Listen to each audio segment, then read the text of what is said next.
जय हिंद। कश्मीर के एक सम्मानित नेता हैं जो फारूक अब्दुल्ला साहब। वे तो तजुर्बे, रुतबा और ज्ञान के मामले में बहुत सीनियर हैं। बहुत दिनों से उन्होंने अपना समय देश के राजनीतिक में दिया है।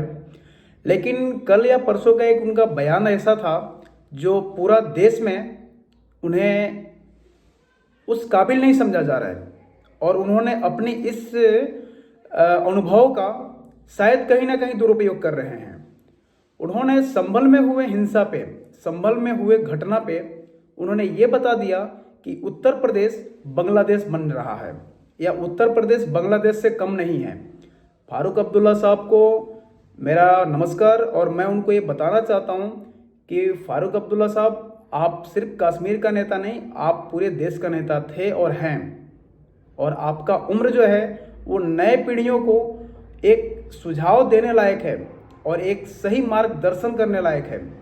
आप एक मार्ग को दर्शक कर सकते हैं, एक युवा पीढ़ी को अच्छा मार्ग को दिखा सकते हैं। लेकिन इस तरह की बयानबाजी आप राजनीतिक फायदे के लिए कर रहे हैं। लेकिन राजनीति से भी महत्वपूर्ण और कीमती अपना राष्ट्र है, जिसमें आप और देश के करोड़ों नागरिक रहते हैं। देश की शांति सबकी शांति होती है, और बांग्लादेश तो हमारा पड़ोसी है। हमारे यहाँ तो परंपरा है कि अगर पड़ोस में किसी के घर में मृत्यु हो जाए तो भले ही हम उसके परिवार से कोई संबंध ना रखते हों, भले ही हम उसके परिवार के हो या ना हो, खून के रिश्ते हो या ना हो, लेकिन अगर वो हमारे पड़ोस में है तो हम उस दिन अपने घर में खाना नहीं बनाते हैं, हम उस दिन अपने घर में चूल्हा तक नहीं जलाते हैं, क्योंकि वो हमारा पड़ोसी है और हमारा पड़ोसी धर्म है। स्वयं आपको भी ये चीज़ देखना चाहिए था। और मैं आपके साथ उन तमाम ऐसे बुद्धिजीवी को भी कहूँगा जो भारत में छोटे मोटे हिंसक को तो बहुत चढ़ा उतरा कर दिखाते हैं, लेकिन बांग्लादेश में जो हिंदू कट रहे हैं, क्या काटने वाला उनका जाति नहीं पूछता है? बहुत सारे ऐसे नेता हैं जो कहते हैं मैं दलित का नेता हूं, मैं छोटी जाति का नेता हूं, मैं उच्च जाति वाले नेता हूं। क्या किसी छोटी जाति व दलित वाले नेता या स्वर्ण जाति वाले नेता बांग्लादेश में हो रहे हिंदू पर अत्याचार पे पूछा है कि वहां पर जो हिंदू कट रहे हैं, भाई तुम दलित हो या स्वर्ण हो या वैश्य हो, कौन हो? या फिर काटने वाला जो हिंदुओं को नरसंहार कर रहे हैं, उन्होंने तो कभी नहीं देखा है ना कि भाई तुम दलित हो, चलो तुमको छोड़ देते हैं, अरे तुम तो बड़े जाति को, चलो तुमको छोड़ देते हैं। नहीं, जो कत्लेआम कर रहे हैं दुराचारी, वो सिर्फ यही देखते हैं कि ये हिंदू है, ये सनातन संस्कृति को फॉलो करता है, ये हाथ में रक्षा सूत्र बांधा है, माथे पे तिलक लगाया है, और ये पहचान करके उनके घर को नुकसान पहुंचा रहे हैं, उनके व्यवसाय को नुकसान पहुंचा रहे हैं, उनके परिवार, उनके माँ बहन बेटी के कत्लेआम कर रहे हैं, उनके साथ दुष्कर्म कर रहे हैं। तो भारत के वो लीडर्स जो अपने आप को नेशनल लीडर्स बनाना चाहते हैं और बनते हैं, वे एक बार बांग्लादेश के बारे में खड़ा हुए। हम सब उनके साथ हैं, और खुलकर बोलें कि बांग्लादेश में जो हो रहा है वो गलत हो रहा है, और सरकार से मांग करें कि बांग्लादेश के ऊपर संवैधानिक कार्रवाई करके बांग्लादेश को प्रतिबंध किया जाए, और बांग्लादेश को अगर आवश्यकता पड़े तो भारतीय सेना भेज के बांग्लादेश के हिंदुओं की रक्षा करवाया जाए। क्योंकि बांग्लादेश का हिंदू सिर्फ आज बांग्लादेशी है, पहले वो भारतीय था। बांग्लादेश को भी ये ज्ञात होना चाहिए कि जब पाकिस्तान उनके ऊपर अत्याचार कर रहा था, पाकिस्तान भी मुस्लिम कंट्री है ना, और बांग्लादेश में भी मुस्लिमों के ऊपर पाकिस्तान अत्याचार कर रहा था। बांग्लादेशियों की घर में घुस के उनकी बेटी, बहन, माँ के मान सम्मान के साथ खिलवाड़ कर रहा था, खुला में सामूहिक दुष्कर्म करके उनको मौत के घाट उतारा जा रहा था।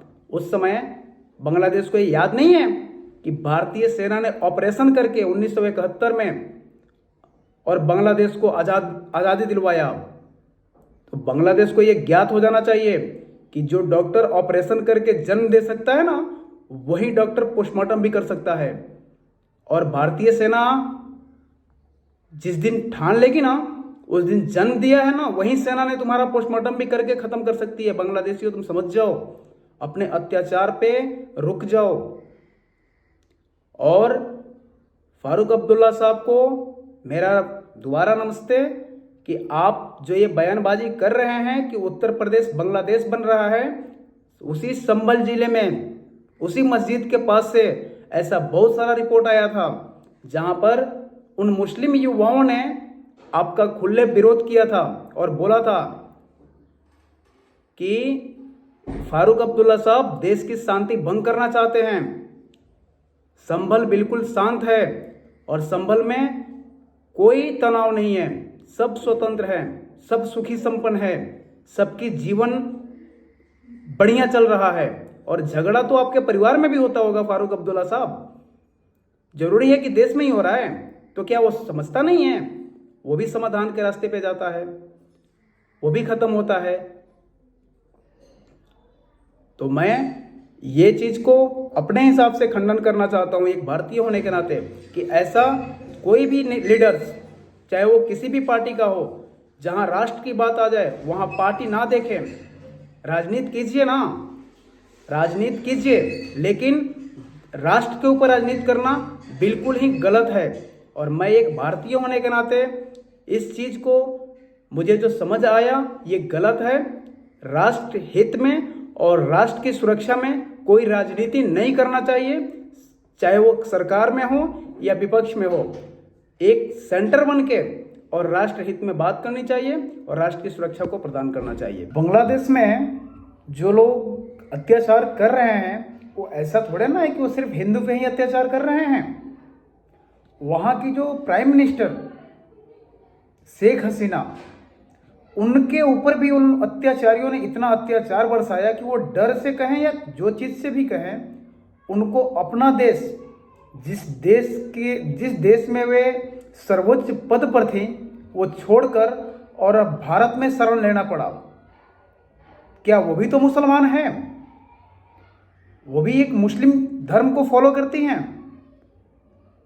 मुजब्बुर रहमान करके कोई एक और भी आदमी है जिनकी मूर्तियां तोड़ी गई, तो वो भी तो मुस्लिम है। तो ये जो मानवता के खिलाफ जंग चल रहा है, इसके ऊपर भारतीय मुसलमानों को बोलने में क्या आपत्ति है? जो विपक्ष में नेता बैठे हैं उनको बोलने में क्या आपत्ति है? जहां पे सिर्फ हिंदू, सिख, बौद्ध, जैन सब कट रहे हैं, उसके साथ जो उनको संरक्षण देने की बात कर रहा है उन्हें भी टारगेट किया जा रहा है बांग्लादेश में। वहाँ के एक प्रोफेसर जो श्री अनुपम सेन जी, एक यूनिवर्सिटी का सीनियर प्रोफेसर थे, जो सोशल साइंस का प्रोफेसर थे, उनको उन कट्टरपंथियों ने इस्तीफा देने पर मजबूर किया।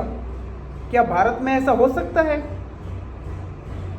भारत में तो ऐसा कभी नहीं हो सकता है।